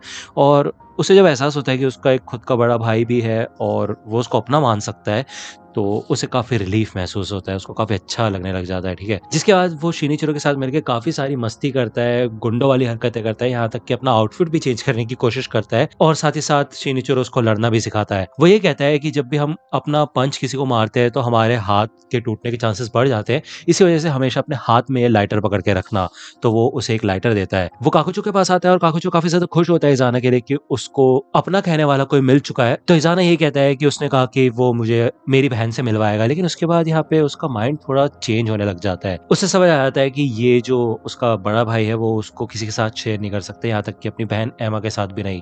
वो खुद ये पूरा एक्सपीरियंस एंजॉय करना चाहता है, अपने बड़े भाई के साथ एंजॉय करना चाहता है। ठीक है ना। वो बताता है कि शिनिचिरो ने उसको काफी सारी चीजें सिखाई। उसके बाद हमें यहाँ पे कुछ समय बाद का सीन दिखाया जाता है जब इजाना जुवेनाइल सेंटर से बाहर आता है और सबसे पहला इंसान जो कि उससे मिलने आता है वो काकुचो होता है। लेकिन इजाना उसको इग्नोर कर देता है और वो सीधा शिनिचिरो के पास आता है अपनी बाइक लेके। हमें दिखाया जाता है कि इस वर्कशॉप के अंदर इनोई भी बैठा होता है और ये दोनों ही राइड पे चले जाते हैं। शिनिचिरो कहता है कि मैंने सोचा नहीं था कि मैं एक दिन तुम्हारे पीछे बैठूंगा। ये दोनों जब यहाँ से जा रहे होते हैं तो इजाना शिनिचिरो से पूछते हैं कि क्या तुम मुझे ब्लैक ड्रैगन का अगला लीडर बनाओगे। मुझे पता है वो तुम्हारे लिए काफी ज्यादा खास है और इसलिए मैं उसको प्रोटेक्ट करना चाहता हूँ। तो शिनिचिरो कहता है कि वैसे मैं तुमसे कुछ समय में पूछने ही वाला था, तो शुक्रिया इजाना। ये मेरा सपना था कि मैं अपनी गैंग को, अपने भाई बहनों को दूं। मैं ब्लैक ड्रैगन को तुम्हें पास करना चाहता हूँ और उसके बाद मांजिरो को, यानी कि माइकी को।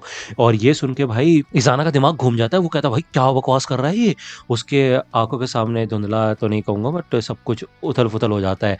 उसको यकीन नहीं होता कि ये उसका बड़ा भाई कैसे हो सकता है, जबकि वो उसके बारे में सोचता ही नहीं, उसके लिए तो कोई और ही इंपॉर्टेंट है। यहाँ पे हमें फिर से अभी का सीन दिखाया जाता है और इजाना यही कहता है कि पहले तो शिनिचिरो मेरा वो बड़ा भाई नहीं बना जो कि सिर्फ मेरा हो सकता था, उसके बाद तुम्हारे सबऑर्डिनेट ने उसको जान से मार डाला। वो यहाँ पे काजुटोरो की बात कर रहा होता है। ठीक है ना।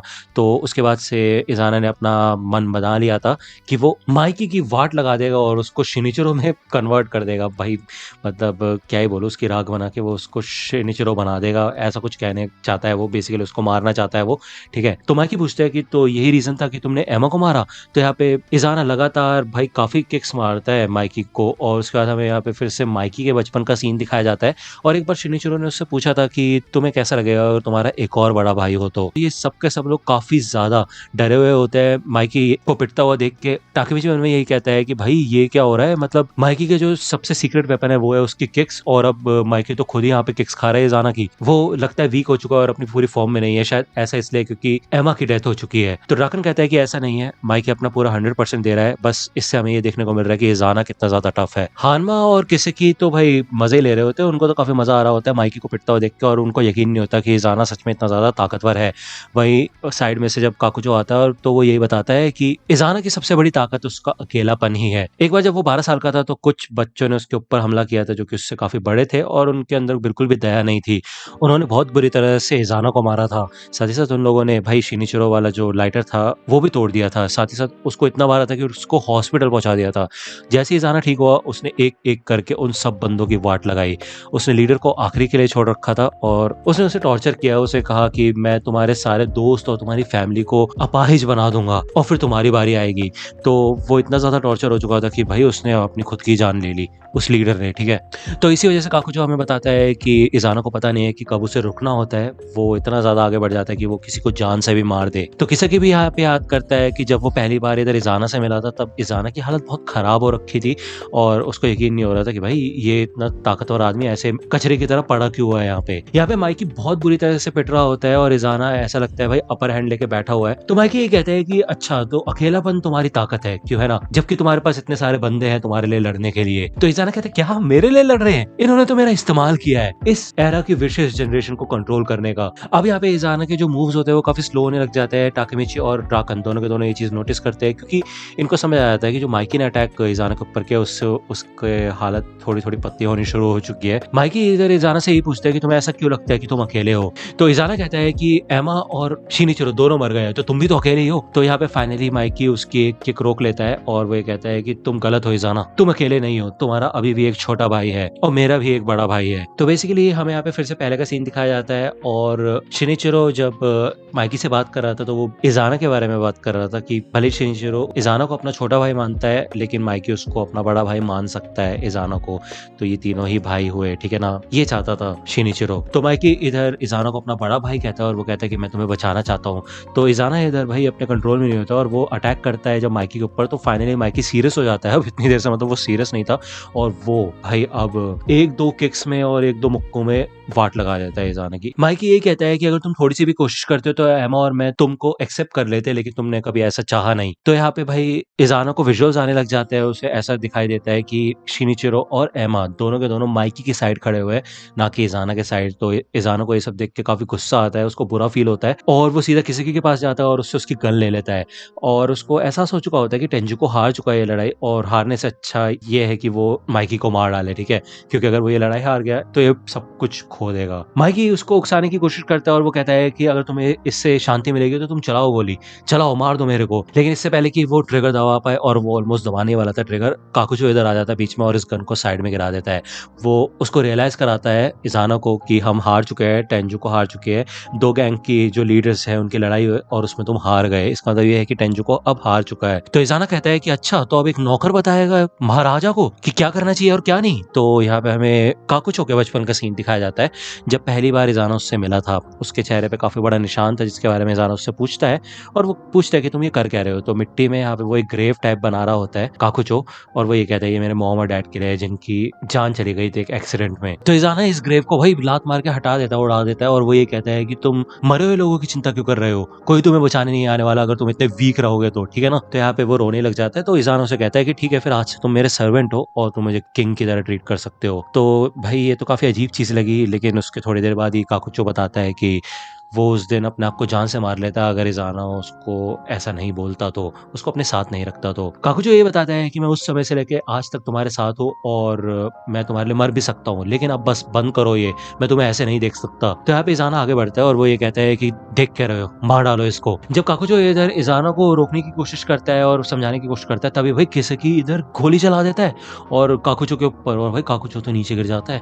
अब भाई किसकी तो किसकी है यार, उसका तो कुछ कर नहीं सकते हम, उसकी हरकतें ही ऐसी है। उसको शूट करने के बाद किसकी यही कहता है कि बार बार लगातार जितने भी प्लान मैं बना लूं उन सबको ये हानागाकी डिस्ट्रॉय कर देता है। तो अब मैं माइकी का इस्तेमाल नहीं कर सकता था, तो मेरे पास इजाना के अलावा और कोई चारा नहीं था, लेकिन अब काकुजो तुम मेरे रास्ते में आ गए। काकुजो इधर किसकी की ओर मुड़ता है और वो कहता है कि मेरे को कभी इजाना के नजदीक तुम्हें आने ही नहीं देना चाहिए था। वो यहाँ पे किसकी की तरफ बढ़ता है, लेकिन भाई यहाँ पे किसकी छूटते साथ 3-4 गोलियां चला देता है, लेकिन तुरंत ही इजाना उसके आगे आ जाता है काकुचो को बचाने के लिए। यहाँ पे किसी की भी फट जाती है कि भाई ये क्या हो गया, इजाना ने ऐसा क्यों किया, और ये दोनों के दोनों ही नीचे गिर जाते हैं, काकुचो भी और इजाना भी, ठीक है ना। इजाना कहता है कि मेरी बॉडी खुद ब खुद हिल गई। माइकी इधर इजाना के पास आता है और इजाना कहता है कि हे माइकी, मैं तुमसे कुछ कहना चाहता हूँ, टेंजो को सच में हार गया। काकुचो ये कहता है कि तुम्हें ये कहने की जरूरत नहीं है, ऐसा मैं कह सकता हूँ, तुम्हें हार मानने की जरूरत नहीं है, तुमने मेरे को बचाया क्यों इजाना, तुम तो किंग हो, याद है ना, तुम्हें एक एरा बनाना है, एक दौर लेके आना है नया, उसके लिए चाहे तुम्हें कितने भी लोगों का प्रायश्चित करना पड़े या फिर मतलब उनको बलि चढ़ाना पड़े तो चलेगा, ठीक है ना, हर सेक्रीफाइस चलेगा, एक किंग यही करता है। तो इजाना कहता है मेरा दौर नहीं, हमारा दौर, क्योंकि तुम ही मेरे सब कुछ हो। तो इजाना कहता है कि माइकी तुमने कहा था कि तुम मुझे बचाओगे, क्यों, है ना। तो माइकी कहता है कि देखो बात मत करो,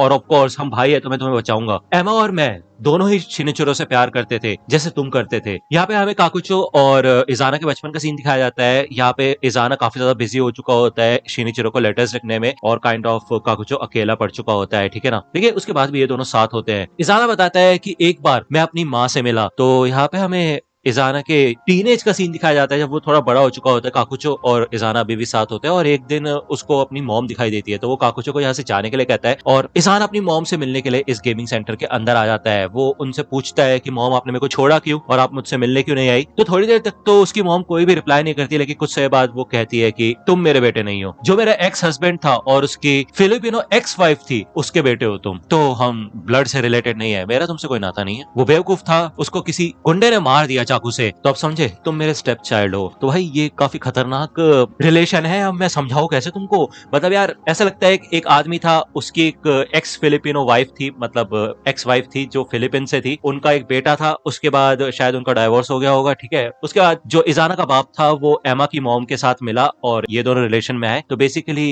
ये काफी लंबा रिलेशन है। आई होप आप समझ गए होगे, नहीं समझे होगे तो यार कमेंट में कोई समझा देगा, ठीक है ना। तो इन दी एंड यहाँ पे इजाना को यही नहीं पता होता कि उसके डैड कौन है और उसकी असली मॉम कौन है, उसको अपना कुछ वजूद नहीं पता होता है, जिसको सुनकर उसे काफी गुस्सा आता है और वो शिनिचिरो से मिलता है। वो उसको मारना शुरू करता है क्योंकि उसको बचपन से ऐसा लगता था कि यार शिनिचिरो उसका बड़ा भाई है, लेकिन उसने उससे झूठ बोला। इजाना ये कहते तुम्हें शुरुआत से पता था ऐसा है कि नहीं, तो शिनिचिरो कहते इससे क्या फर्क पड़ता है। तो इजाना को काफी गुस्सा आता है और कहता है यही तो सबसे इंपॉर्टेंट चीज है, इसी से फर्क पड़ता है। तो शिनिचिरो कहता है भले हम ब्लड रिलेटिव नहीं है, लेकिन फिर भी इससे हमारे बीच में कुछ भी बदलेगा नहीं। तो इजाना यहाँ पे रोने लग जाता है और वो यही कहता है कि तुम मेरी जिंदगी में आए क्यों, अगर मेरे को ये पता होता कि मैं अकेला हूं तो शायद मैं अपनी चीजों को खुद हैंडल कर लेता। फायदा क्या है इन खुशियों का जब एकदम से ये सारी खुशियां छिन गई मुझसे। तो यहाँ पे हमें दिखाया जाता है कि गली के बाहर काकुचो भी खड़ा होता है और ये बातें सुन रहा होता है। हमें ऐसा दिखाया जाता है कि थ्रू आउट द बचपन, मतलब पूरी जिंदगी में काकुचो इजाना के साथ रहा, भले उसको डायरेक्टली सपोर्ट नहीं कर पाया लेकिन फिर भी वो उसके साथ था। तो यहाँ पे हमें फिर से अभी का सीन दिखाया जाता है और इजाना ये कहते हैं तो क्या तुम समझ सकते हो मुझे कैसा महसूस होता है। तो ऑब्वियसली यहाँ पे काफी इमोशनल म्यूजिक बजा दिया जाता है हमें इजाना की साइड को फील कराने के लिए। लेकिन क्या ही बोलो यार मैं, मतलब यहाँ पे इजाना की ये स्टोरी सुन के आधे से ज्यादा लोग भाई शौक हो चुके होते हैं। वो ये कहता है कि मैं ना ही तो शिनिचिरो का भाई था, न तुम्हारा और ना ही एमा का, तो इसी वजह से यहाँ पे उसने एमा को मारा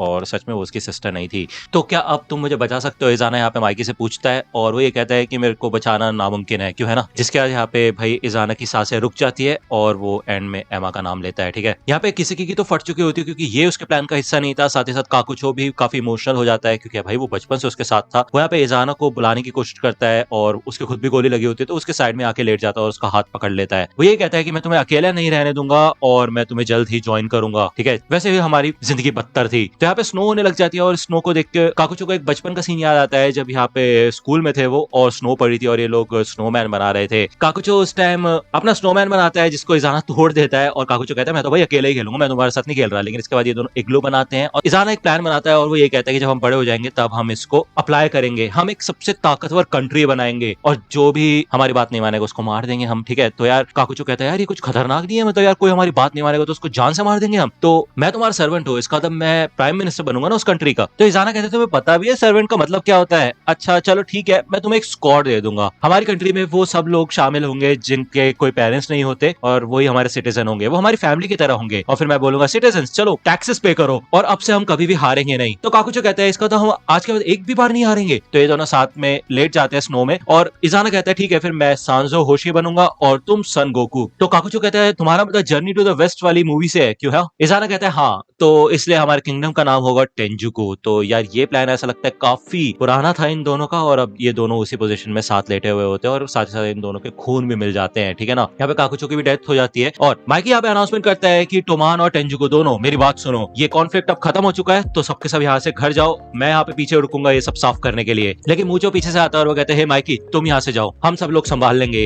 हाइटानी ब्रदर्स ये कहते हैं कि हम सब ने इजानो को अपने काम के लिए इस्तेमाल किया, सपोर्ट किया, लेकिन सच तो ये है कि दोनों जिस हिसाब से जीते थे वो मेरे लिए काफी ज्यादा इंस्पिरेशनल था। हमने देखा कि तुम कैसे अंत तक जिए कैप्टन। माइकी कहता है किसकी, लेकिन सिर्फ तुम ही अकेले हो जिसको मैं कभी माफ नहीं करूंगा। इससे पहले कि माइकी उसको कुछ कर पाए भाई यहाँ पे हारमा आ जाता है अपनी बाइक पे और भाई किसी को उठा के ले जाता है। ड्रैगन भी अपनी बाइक निकाल देता है और वो ये कहता है टाकेमिची चलो मेरे साथ इसका पीछा करते हैं। तो यहाँ पे जाने से पहले टाकेमिची हिना के बारे में सोचते कि यार वो उसको इन गुंडों के बीच में कैसे छोड़ सकता है, वो कुछ सोच ही रहा होता है। लेकिन इतने में भाई माइकी कहते हैं चिंता मत करो उसको मेरे हवाले छोड़ दो, मैं उसका ख्याल रखूंगा, तुम जाओ और अपना काम करो। यहाँ पे ड्रैगन और टाकेमिची दोनों के दोनों बाइक पे जाते हैं और फिर से टाकेमिची सारे के सारे फ्लैशबैक्स को याद करता है कि कैसे किसी की ने इतनी कोशिश की, काजुटोरा को फंसाया, उसने ड्रैगन को मारने की कोशिश की, शिवा ब्रदर्स का कॉन्फ्लिक्ट क्रिएट किया, साथ ही साथ नारुतो को मार दिया, चिफुयो को फ्यूचर में मार दिया, एमा को मार दिया, भाई सबको मार दिया, यहाँ तक कि इजाना को भी। और वो एक ऐसा इंसान है जो कि बार बार हिना की मौत के पीछे शामिल है, ठीक है ना। तो फाइनली अब उसने उनको कॉर्नर कर दिया है और वो ऐसे उसको छोड़ेगा नहीं। ये तेज भगा रहे होते हैं और हारमा का एक्सीडेंट हो जाता है बाइक का, ये दोनों के दोनों नीचे गिर जाते हैं और फाइनली यहाँ पे टाकेमिची के सामने किसकी होता है। किसकी यहाँ पे उठ के भागना शुरू कर देता है, भाई उसकी फट जाती है लिटरली, लेकिन यहाँ पे टाकेमिची भाग नहीं पाता क्योंकि उसके पैर में गोली लगी थी। ओके, तो यहाँ पे ड्रैगन आता है और उसको अपनी पीठ पे बिठा के भागने लग जाता है। तो यहाँ पे टाकेमिची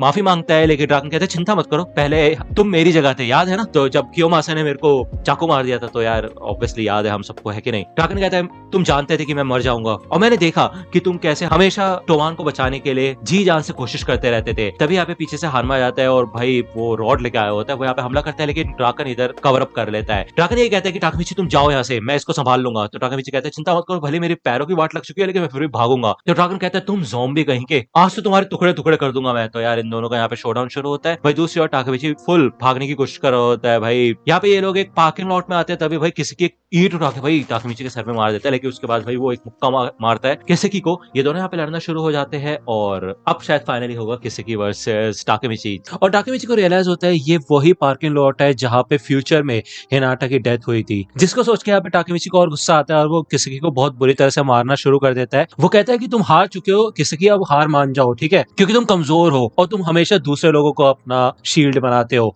मोबियस, वालहाला और फिर टेंजुकु, तुम एक डरपोक इंसान हो जो कि खुद कुछ भी नहीं कर सकता। तो यहाँ पे किसी की उसका पंच रोकता है और वो ये कहता है कि मैं डरपोक नहीं हूँ, मेरा हर एक प्लान परफेक्ट था, समझे, मुझे एक डार्क हीरो बनना था। पहले मेरा प्लान था ड्रैगन को मार के नंबर 2 स्पॉट हासिल करना और फिर टोमान को चेंज करना। दूसरा प्लान था वालहाला को बनाना जिसका कोई लीडर ना हो, उसके बाद टोमान को डिस्ट्रॉय करके माइकी को उसका लीडर बना देना। और मेरा तीसरा प्लान था कि मैं टेंजुकी की मदद से टोमान को डिस्ट्रॉय करूं और फिर उसके बाद माइकी को मैनिपुलेट करके अंडरवर्ल्ड पे पूरा कंट्रोल हासिल करूं। तो टाकेमिची यहाँ पे उसको नीचे गिरा देता है और वो ये कहते हैं ये वही जगह है किसकी जहाँ पे मैंने एक कसम खाई थी कि मैं टोमान का लीडर बनूंगा। तो ये किस्सा आज हम खत्म करने वाले हैं किसकी। टाकेमिची जैसे यहाँ पे किसकी के पास आता है और उसको टच करता है तो यहाँ पे हमें एक फ्यूचर का फ्लैशबैक दिखाया जाता है और अब यहाँ पे लड़ाई करते करते टाकेमिची काफी बार कह चुका था कि तुम फ्यूचर से आए हो और तुम हमेशा मेरे प्लान को खराब कर देते हो। तो किसकी समझ जाता है और वो कहता है कि अच्छा मैं समझ गया, तो तुम ही हो एक टाइम लीपर, जब भी मेरे हर प्लान की वाट लग गई थी और तुम हमेशा मेरी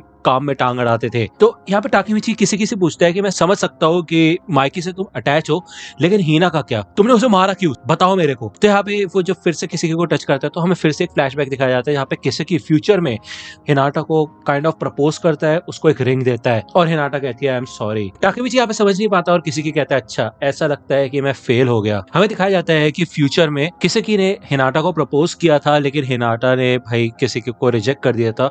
ऑब्वियसली ये वो टाइम है फ्यूचर का, जब टाकेमिची के साथ उसका कांटेक्ट बिल्कुल भी नहीं था, ठीक है, और वो मूव ऑन कर चुका था, उसको कोई लेने देना नहीं था, फर्स्ट एपिसोड वाली स्टोरी, ठीक है।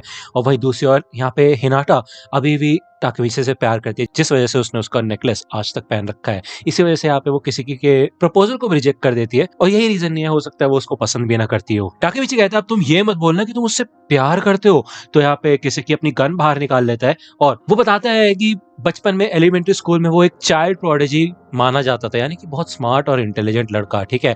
और हिना भी उससे बात करती रहती थी, वो उससे प्यार करता था और उसे ऐसा लगता था कि भाई वो भी उससे प्यार करती है। फिर एक दिन उसकी लाइफ में एक हीरो आ गया, टाकेमिची हानागाकी।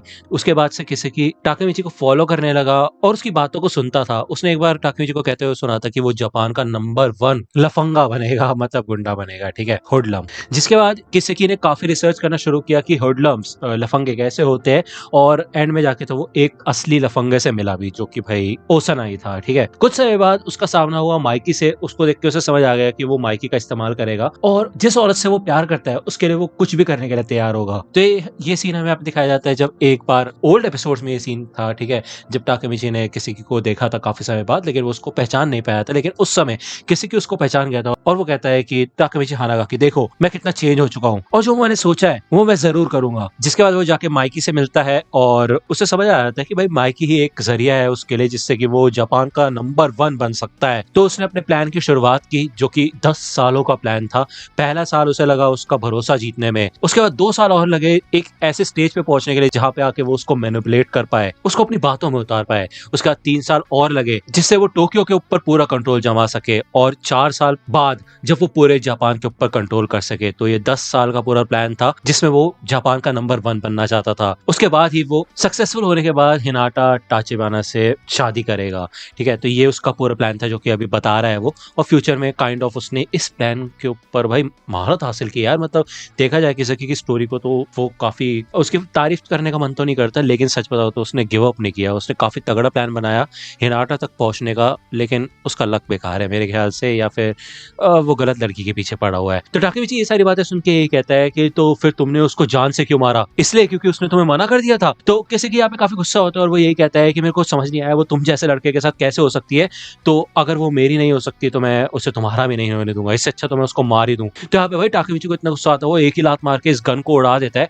और नीचे गिरते साथ ही उस गन को उठा लेता है। वो यहाँ पे ये गन किसी के ऊपर पॉइंट कर देता है और रोने लग जाता है। उसको पता होता है और कोई चारा नहीं है उसके पास बजाय किसी को मारने के, क्योंकि भाई वो हमेशा बार बार लगातार हिनाटा को मारता रहेगा। तभी यहाँ पे माइकी और हीना आ जाते हैं, और हीना को देख के टाकेमिची का गुस्सा काफी ज्यादा शांत हो जाता है, और वो अपनी गन को नीचे कर लेता है। किसी की उसके ऊपर अटैक करने के लिए आगे बढ़ता है, लेकिन भाई टाकेमिची फिर से उसको एक तगड़ा मुक्का मार के नीचे गिरा देता है, जिसके बाद भाई किसी की यहाँ से भागना शुरू कर देता है। किसी की भागते भागते यही कहता है कि मैं वादा करता हूँ मैं उससे शादी जरूर करूंगा, वो मेरी होगी और वो हमेशा मेरी ही रहेगी। तो टाकेमिची भागते भागते ये कहता है मैं ऐसा कभी होने ही नहीं दूंगा। वो मन में यही सोचता है कि अगर ये भाग गया तो ये फिर से वही हरकतें शुरू कर देगा। मुझे समझ नहीं आ रहा ये टाइम ट्रेवल करता कैसे है, इसका ट्रिगर क्या है, और फिर चाहे जो भी हो वो मुझे रोकना होगा। यहाँ पे किसी की रोड के बीच में आके खड़ा हो जाता है, और वो कहता है कि तुम्हें क्या लगता है कि मैं टाइम ट्रेवलर हूँ? सच में तुम्हें ऐसा लगता है? तो टाकेमिची कहता है क्या तुम नहीं हो? किसी की कहता है मैं तो इतने में यहाँ पे एक ट्रक आता है और भाई किसी की को उड़ा देता है। यहाँ पे किसी की वाट लग चुकी होती है, उसका काफी तगड़ा एक्सीडेंट हुआ होता है, लेकिन वो अभी भी थोड़ा होश में होता है। वो कहता है ये क्या हो गया, कैसे हो गया मेरे साथ? अब यहाँ पे हमें बहुत सारे फ्लैशबैक्स दिखाए जाते हैं। ये सारे फ्लैशबैक किसी की याद करता है, और वो जो बात बोलने वाला था ये बिल्कुल एकदम एनिमे चेंजिंग बात है। और अभी लड़ाई के बीच में भी किसी की ने टाकेमिची से कहा था कि मैं तुम्हारी काफी ज्यादा रिस्पेक्ट करता हूँ, और वो सारे के सारे सीन्स को याद करता है कि कैसे कैसे टाकेमिची को ही हमेशा प्रेज मिला, उसने अपनी आवाज उठाई और वो काफी दिखता था, वो हीरो बना। सच बात तो है कि किसी की सिर्फ और सिर्फ टाकेमिची जैसा बनना चाहता था बचपन से, और ये बात भाई काफी ज्यादा अजीब होती है। बचपन से लेके अब तक जब से टाकेमिची को देखा है किसी की ने, तो वो उससे काफी ज्यादा इंप्रेस हुआ, उसने देखा हीरोज कैसे होते हैं, और इस बात से वो जेलस भी फील करता था कि इसी हीरोपंती के चक्कर में हीना उसके साथ रहती है। तो वो बस टाकेमिची जैसा बनना चाहता था। उसने काफी कोशिश की कि उसको प्रेज मिले, उसकी भी लाइफ अच्छी हो, लेकिन थ्रू आउट द एनिमे शुरू से लेकर अभी तक हमें यही देखने को मिला है कि भाई किसी की ने हमेशा गलत चीजें ही की है यार, उसने गलत तरीका अपनाया है। हम ये नहीं कह सकते अभी कि किसी की बिल्कुल शरीफ है, लेकिन हमें ये पता चलता है कि वो टाकेमिची से इंस्पायर्ड था, इसलिए उसने काफी बार पहले भी उसको माय हीरो बोला है, मेरा हीरो बोला है, ओके। और इसी वजह से वो उसकी काफी रिस्पेक्ट करता था। लेकिन जब उसे पता चला कि भाई वो हीना को ऐसे नहीं पा सकता, इस वजह से ये सारी चीजें हुई है। है। तभी यहाँ पे माइकी और हीना आ जाते हैं और दूसरी ओर हानमा की भी वाट लग चुकी होती है। ड्राकन भी यहाँ पे खड़ा होता है। हानमा कहता है वैसे देखा जाए तो तुम सच में काफी ज्यादा ताकतवर हो, लेकिन कोई फायदा नहीं, वो अभी तक यहाँ से भाग चुका होगा। वही दूसरी ओर हमें टेंजिको गैंग का सीन दिखाया जाता है। इस इंसिडेंट का नाम कांटो इंसिडेंट रखा गया।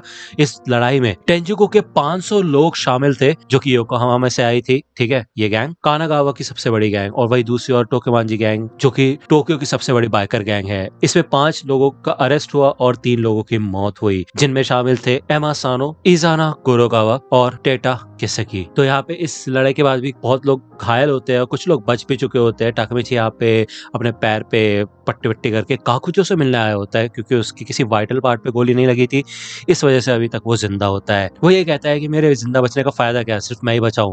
तो टाकामिची कहता है कि ऐसे बात मत करो। ये सुन के इजाना को काफी बुरा लगेगा। काकुचो कहता है किसी भी मर गया, इसका मतलब ये है कि अब टेंजुको के जितने भी सपने थे वो खराब हो गए, अब कुछ नहीं हो सकता। तो टाकामिची कहता है मेरी लड़ाई तो खत्म हो चुकी है क्योंकि किसी की मर चुका है, लेकिन उसके बाद भी जब से किसी की मरा है तब से लेके आज तक मेरे हाथ कांप रहे हैं, मुझे पता नहीं क्यों।